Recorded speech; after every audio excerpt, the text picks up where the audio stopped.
ዛሬ ይዤላችሁ የመጣሁት አንድ አስፈላጊ ርዕሰ ጉዳይ ነው። የኖስቲኮቹ ኢየሱስ እና ሐሰተኛ ወይም የምንፍቅና ትምህርቶቹ የሚል ርዕሰ ጉዳይ ነው ይዤ የመጣሁት። የፕሮቴስታንት እምነት ተከታዮች እንኳን ደስ አላችሁ፣ ደስ እንደሚላችሁ ገምታለሁ። ምክንያቱም ብዙ ጊዜ አስተያየት መስጫው ላይ እንደምትጽፉልኝ አያለው።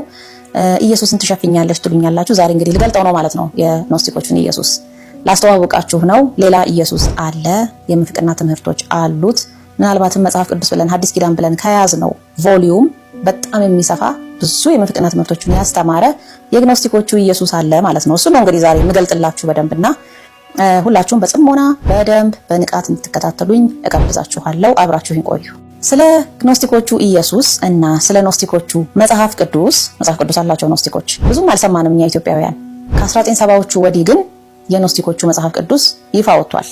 የተጻፈው ጥንት ነው፣ ከ2000 ዓመታት በፊት የመጀመሪያው ቤተክርስቲያን ስትመሰረት ኖስቲሲዝምም ያኔ ተመስርቷል። መጽሐፍ ቅዱሳቸው ውስጥ ለውስጥ በምስጢር ማህበራት አማካኝነት ከትውልድ ትውልድ ሲተላለፍ ቆይቶ ምክንያቱም ሜንስትሪም ክርስቲያኒቲ የሚባለው ላይ ብዙም ተቀባይነት ስለሌለው ስለሚያስፎግር ልበለው ተቀባይነት አለው በአውሮፓ ግን ፊት ለፊት ወቀሳ እንዳያመጣ ከኦሪየንታል ቤተክርስቲያናት ጋር በማነጻጸር የራሳቸው ሰዎች እንዳይወቅሷቸው ሸሸግ አድርገው ትንሽ ሲቀባበሉት የኖሩት ነው። ከ1970ዎቹ ወዲህ ለዓለም ሕዝብ ለንባብ ክፍት ሆኗል። ዛሬ ላሳያችሁ የፈለኩት ከኦርቶዶክስ ተዋህዶ እምነት ውጪ ያሉ የክርስትና የእምነት ድርጅቶች ዋና አስተምህሯቸውን የቀዱት እኛ ከምናውቀው መጽሐፍ ቅዱስ ሳይሆን ከኖስቲኮቹ መጽሐፍ ቅዱስ መሆኑን ላሳያችሁ ነው የፈለኩት።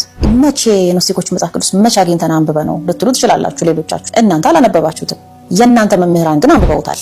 ወይም የእናንተ መምህራንም ባያነቡት የእምነት ድርጅቶቹ መስራቾች ያውቁታል። ምክንያቱም ከምስጢር ማህበራት ትምህርት ቤቶች ከነ ፍሪሜሰን ትምህርት ቤቶች ነውና የሚመረቁት ማለት ነው።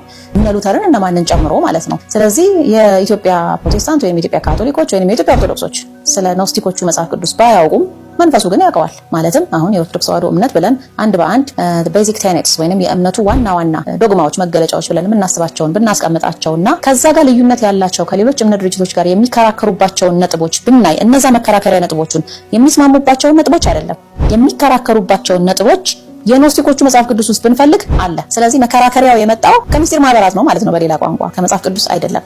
አንድ ምሳሌ ልስጣችሁና ወደ ዝርዝሩ ገባለሁ።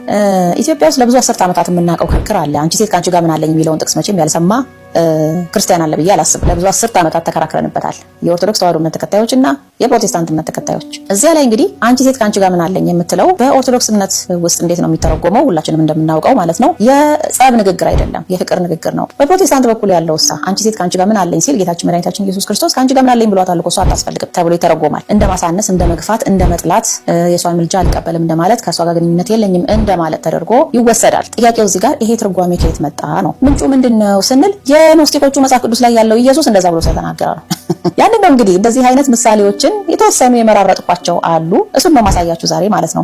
የፕሮቴስታንቱ ላይ የማተኮረው ለምንድን ነው? ሁላችንም ስለምናውቀው ነው። ጠለቅ ወዳሉት ሃይማኖታዊ ክርክሮች ብንገባ ለምሳሌ ቅባት፣ ጸጋ፣ ካራ በነገረ ክርስቶስ ላይ የመለኮትና የስጋ ነገር ላይ እነዚህ ዲፐር ቴዎሎጂካል ወይንም ዶግማቲክ የሆኑ አብዛኛው ሰው ላያውቀው ይችላል። የሚስጥረ ስላሴ ላይ የሚነሱ ጥያቄዎች እዛ ውስጥ ብንገባ አብዛኛው ሰው ላይ ይረዳ ይችላል። ለምን እንዲህ አይነት ክርክሮች የሚደረጉት ብዙ ጊዜ በአብነት ትምህርት ቤት በመምህራን መሃል ካህናትን ለማጥመድ ነው እንጂ በየመንገዱ አይደለም የሚደረጉት እንደዚህ አይነት ክርክሮች። በቅድሚያ ይሄ የኖስቲኮቹ መጽሐፍ ቅዱስ የተባለው መቼ ተገኘ፣ ከየት ተገኘ፣ የት ተገኘ፣ ማን ጻፈው የሚለውን እንይ። በ1945 ዓ.ም እንደ አውሮፓውያኑ አቆጣጠር ግብጽ ውስጥ ናግ ሐማዲ በተባለች ቦታ አንድ መሐመድ አልሳማን የተባለ ገበሬ የመቃብር ቦታ ሲቆፍር በአጋጣሚ ጥንታዊ ጽሑፎች እዛ ቦታ ላይ ተቀብረው አገኘ። ምን ውስጥ?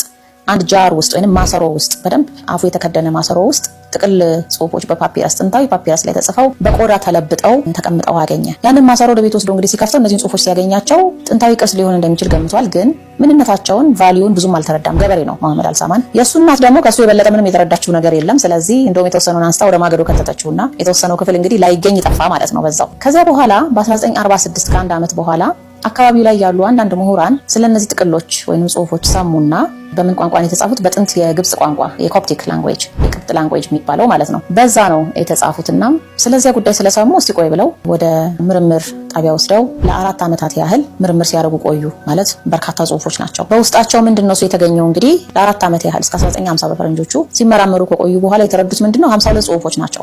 ተመራማሪዎቹም የተረዱት ምንድነው 52 ጽሑፎች ናቸው። ከነዚህ ውስጥ 3ቱ የሄርሜቲካ ጽሑፎች ናቸው። አንዱ የግሪካዊው ፈላስፋ የፕላቶ ጽሑፍ ነው፣ ሪፐብሊክ የሚባለው ጽሑፍ ማለት ነው። የቀሩት 48ቱ ግን ጥንታዊ የኖስቲኮች ጽሑፎች ናቸው። ታሪካዊነት እንዳላቸው ውስጥ ለውስጥ ምስጢር ማህበራት ሲያፈላልጓቸው ይኖሩ እንደሆኑ አንዳንድ ቦታዎችም ላይ በምስጢር ሊኖሩ እንደሚችሉ እንግዲህ ይሄ በውስጥ እዘ ሊታወቅ ይችላልና ተፈላጊነታቸውን ሳሙ። ከዛም ወሬው መዳረስ ጀመረ። ከረዘም ካሉ ዓመታት በኋላ ከ20 ዓመት በኋላ አንድ ጄምስ ሮቢንሰን የሚባል አሜሪካዊ የሪሊጅን ወይም የነገረ መለኮት የሃይማኖት ፕሮፌሰር ማለት ነው ከካሊፎርኒያ ከክሌርሞንት ዩኒቨርሲቲ ወደ ግብጽ ይሄድና መሐመድ አልሳማንን አፈላልጎ ጽሁፎቹ እንዴት እንዳገኛቸው እዛ ቦታ ላይ ለምን ይቆፍር እንደነበረ በተገኘበት ጊዜ የነበሩ ሁኔታዎችን አስመልክቶ እዛ ቦታ ላይ የነበሩ ሌሎች ወንድሙም አብሮ ነበረ 6 ሰዎች አብረውት ነበሩና ስለተገኘበት ሁኔታ በጠቅላላ ቃለ መጠይቅ አደረገለት። ከዛ ያንን ወስዶ ልክ ይፋ ሲያወጣው ናግ ሐማዲ ኮሌክሽን ተብለው ስለሚጠሩት ጽሁፎች ሳሙ ማለት ነው። አንዳንድ ግብጽ ውስጥ ይኖሩ የነበሩ ነጋዴዎችና ደላሎች ጽሁፎቹን ፓሪስ እና ኒውዮርክ የሚገኙ የምርምር ጣቢያዎች ለሚገኙ ተመራማሪዎች ሊሸጡ ሲያስማሙ በመሃል አንድ ሰው ሹልክ አደረገና ጽሁፎቹን ዙሪክ ስዊዘርላንድ ውስጥ ካርል ያንግ የተባለው በሳይኮሎጂ ወይንም በስነ ልቦና ባለሙያነቱ በጣም የሚታወቀው ምሁር ጋር ወደሱ ላካቸው ማለት ነው። ካርል ያንግ ኢንስቲትዩት ውስጥም ተቀመጡ ለተወሰነ ጊዜ።